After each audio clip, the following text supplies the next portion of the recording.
சொந்த வீடு நம்ம எல்லாருக்கும் இது ஒரு பெரிய வாழ்நாள் கனவு இல்லையா? நம்மளோட மொத்த உழைப்பையும் சேமிப்பையும் இதுல தான் முதலீடு சேரும். ஆனா இவ்ளோ பெரிய ஒரு விஷயத்துல நாம அடிக்கடி கவனிக்க தவறுற ஒரு முக்கியமான விஷயம் இருக்கு. அது என்னன்னு உங்களுக்கு தெரியுமா? ஒக்க நிமிஷம், இந்த கேள்வியை கொஞ்சம் யோசிச்சு பாருங்க. நம்ம வீட்டுக்கு என்ன கலர் பெயிண்ட் அடிக்கலாம், எந்த மாதிரி டைல்ஸ் போடலாம்னு மணிக்கணக்கா யோசிப்போம். ஆனா இந்த பெயிண்ட், டைல்ஸ், கதவு, ஜன்னல், ஏன் நம்ம முழு வீட்டையுமே தாங்கி நிக்க போற அந்த அஸ்திவாரம் எந்த மாதிரி மண்ணுல நிக்க போகுதுன்னு நம்ம என்னைக்காவது யோசிச்சிருக்கோமா? Hello everyone, welcome to Connect and Build. Sit back, relax, and enjoy the video. Let's get started.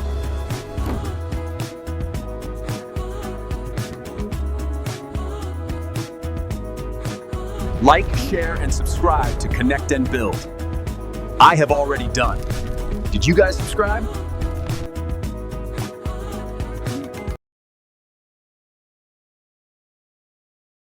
சரி, வாங்க விஷயத்துக்கு வருவோம். முதல் தடவையா வீடு கட்டுறவங்களை எடுத்துக்கிட்டீங்கன்னா அதுல 100% பேர் செய்யற ஒரு பிரம்மாண்டமான ரொம்ப ஆபத்தான தவறு ஒண்ணு இருக்கு. அத பத்தி தான் நாம இப்போ ஆழமா பார்க்க போறோம். அப்படி என்ன தப்புன்னு கேக்குறீங்களா? ரொம்ப ரொம்ப சிம்பிளான ஒரு விஷயம்தான், ஆனா ரொம்ப ஆபத்தானது. ஏங்க, பக்கத்து வீட்ல 5 அடி தோண்டுனாங்க, நாமளும் அதே மாதிரி தோண்டிக்கலான்னு நம்ம கான்ட்ராக்டரோ இல்ல மேஸ்திரியோ சொல்றத அப்படியே கேட்டுட்டு வேலையா ஆரம்பிக்கிறது தான். சும்மா யோசிச்சு பாருங்களேன், உங்க கனவு வீட்டோட அஸ்திவாரத்தையே ஒரு யூகத்துல கட்டுறீங்க. இது ரிஸ்க் இல்ல, இது ஒரு பெரிய சூதாட்டம். அப்போ இதுக்கு சரியான வழிதான் என்ன?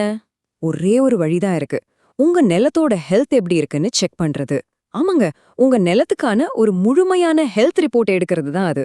இன்னும் சிம்பிளா சொல்லணும்னா இது உங்க நிலத்துக்கு எடுக்கிற ஒரு பிளட் டெஸ்ட் மாதிரி தாங்க. நமக்கு உடம்புல என்ன பிரச்சனைன்னு கண்டுபிடிக்க பிளட் டெஸ்ட் எப்படி உதவுதோ அதே மாதிரி உங்க நிலத்தோட பலம் என்ன, பலவீனம் என்னன்னு எல்லாத்தையும் துல்லியமா காட்டுற ஒரு ரிப்போர்ட் தான் இந்த மண் பரிசோதனை. இந்த டெஸ்ட்ல இருந்து நமக்கு கிடைக்கிற மிக முக்கியமான ஒரு தகவல் என்னன்னா SBC, அதாவது சேஃப் பேரிங் கெப்பாசிட்டி. ரொம்ப சுருக்கமா சொன்னோம்னா உங்க மண்ணால ஒரு சதுர மீட்டருக்கு எவ்ளோ எடைய பாதுகாப்பா தாங்க முடியுங்கிற கணக்கு தான் இது. இத உங்க மண்ணோட வெயிட் லிஃப்டிங் கெப்பாசிட்டின்னு கூட வச்சுக்கலாம். இப்போ இந்த ஒப்பீட்டோன்னு பாருங்க. பாறை கலந்த கெட்டியான மண்ணுல ஒரு சதுர மீட்டருக்கு 30 டன் வரைக்கும் தாங்குமா. ஆனா அதே சதுப்பு நிலம் மாதிரி இருக்கிற களிமண்ணால வெறும் 5 டன் தான் தாங்க முடியும். அடேங்கப்பா, 6 மடங்கு வித்தியாசம். இப்ப புரியுதா உங்களுக்கு ஏன் பக்கத்து வீட்டுக்காரர் போட்ட அஸ்திவாரத்தை அப்படியே காப்பி அடிக்கிறது எவ்வளவு பெரிய முட்டாள்தனம்னு? சிம்பிளா சொல்லணும்னா, உங்க மண்ணோட இந்த SPC வேல்யூ தெரியாம அஸ்திவாரம் போடுறது கண்ணை கட்டிக்கிட்டு ஹைவேல கார் ஓட்டுறதுக்கு சமம். ஆக்சிடென்ட் நிச்சயம். சரி, இப்படி யூகத்தோட அடிப்படையில கட்டுறதால வர உண்மையான ஆபத்துகள் தான் என்ன? இந்த மண் பரிசோதனையை ஸ்கிப் பண்றதால என்ன மாதிரி விபரீதங்கள் எல்லாம் நடக்கும்னு இப்ப நாம பார்க்கலாம். வீட கட்டின உடனே இடிஞ்சு விழும்னு நினைக்காதீங்க. ஆபத்து அப்படி வராது. அதை விட மோசமா ஒரு ஸ்லோ பாய்சன் மாதிரி மெதுவா நம்ம வீட்டை கொல்லும் ஒரு பிரச்சனை இருக்கு. அதுக்கு பேரு தான் டிஃபரன்ஷியல் செட்டில்மெண்ட். அப்படின்னா உங்க வீட்டோட ஒவ்வொரு பகுதியும் ஒவ்வொரு மாதிரி பூமிக்குள்ள இறங்குறது. இதனால என்ன ஆகும்னு நினைக்கிறீங்க?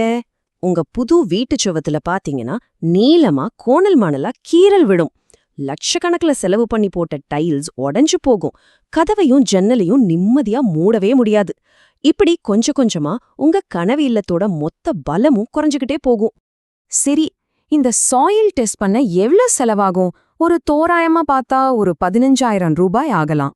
இத கேட்டதும் நம்ம பலரும் அட எதுக்கு இந்த தேவையில்லாத செலவுன்னு நினைச்சு விட்டுடுவாங்க.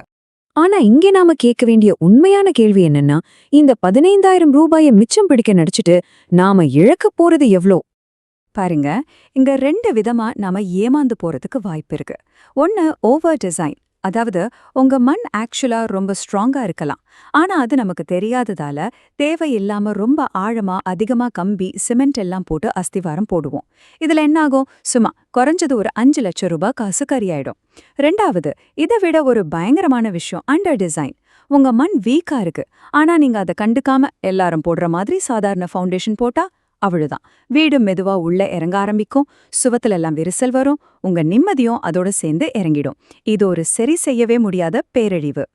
அப்படி விரிசல் விட்ட வீட்டை சரி பண்ண, அதாவது ரெட்ரோஃபிட்டிங் செய்ய எவ்வளவு செலவாகும் தெரியுமா? கேட்டா மலைச்சு போயிடுவீங்க. கிட்டத்தட்ட 15 லட்சம் ரூபாய். இப்போ நீங்களே சொல்லுங்க, 15,000 ரூபாய் செலவு பண்றது புத்திசாலித்தனமா இல்ல 15 லட்சம் ரூபாய் நஷ்டப்படுறது புத்திசாலித்தனமா? அப்போ இந்த பேரழிவை எல்லாம் தடுத்து ஒரு சரியான பாதுகாப்பான அஸ்திவாரத்தை டிசைன் பண்றதுக்கு என்னதான் வழி? வாங்க அதுக்கான சரியான வழிமுறைகளை நாம இப்போ பார்க்கலாம். இது ரொம்பவே சிம்பிள். ஒரு 3 ஸ்டெப் தான். ஸ்டெப் 1, ஒரு நல்ல ஜியோடெக்னிக்கல் நிறுவனத்தை வச்சு சாயில் டெஸ்ட் பண்ணி உங்க மண்ணோட எஸ்பிசி மதிப்பை கண்டுபிடிக்கணும். ஸ்டெப் 2, அந்த ரிப்போர்ட்டை ஒரு லைசென்ஸ் வாங்கின ஸ்ட்ரக்சரல் என்ஜினியர் கிட்ட கொடுத்து அனலைஸ் பண்ண சொல்லணும். 3ஆவதா, அவர் உங்க வீட்டுக்கு எது மிக சரியான அதே சமயம் சிக்கனமான அஸ்திவாரம்னு ஒரு டிசைன் கொடுப்பார். அவ்வளவுதாங்க விஷயம். இந்த டெஸ்ட் ரிப்போர்ட் எப்படி அஸ்திவாரத்தை முடிவு பண்ணுதுன்னு பாருங்களேன். உங்க மண்ணோட எஸ்பிசி ரொம்ப அதிகமா, நல்ல ஸ்ட்ராங்கா இருந்தா ஐசோலேட்டட் ஃபூட்டிங்னு சொல்ற சிம்பிளான செலவு குறைஞ்ச அஸ்திவாரமே போதும். ஒருவேளை எஸ்பிசி குறைவா, மண் கொஞ்சம் பலவீனமா இருந்தா வீட்டின் மொத்த எடையையும் சமமா பரப்புற ராஃப்ட் ஃபவுண்டேஷன் தேவைப்படும். மண் ரொம்பவே மோசமா, சகதியா இருந்தா பூமிக்கடியில இருக்கிற பாறை வரைக்கும் தூண்களை இறக்கி கட்டுற பைல் ஃபவுண்டேஷன் தான் ஒரே வழி.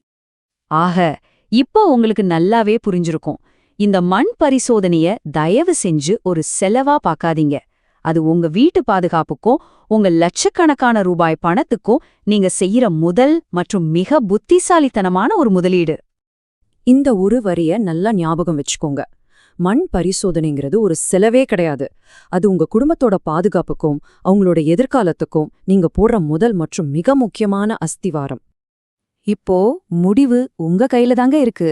உங்க வாழ்நாள் கனவான வீடு அறிவியல் பூர்வமான ஆதாரத்தோட ஒரு உறுதியான அஸ்திவாரத்து மேல கட்டப்படணுமா, இல்ல பக்கத்து வீட்டுக்காரர் சொன்னாருங்கிற ஒரு குருட்டு நம்பிக்கையில ஒரு யூகத்து மேல கட்டப்படணுமா? நல்ல யோசிச்சு முடிவெடுங்க.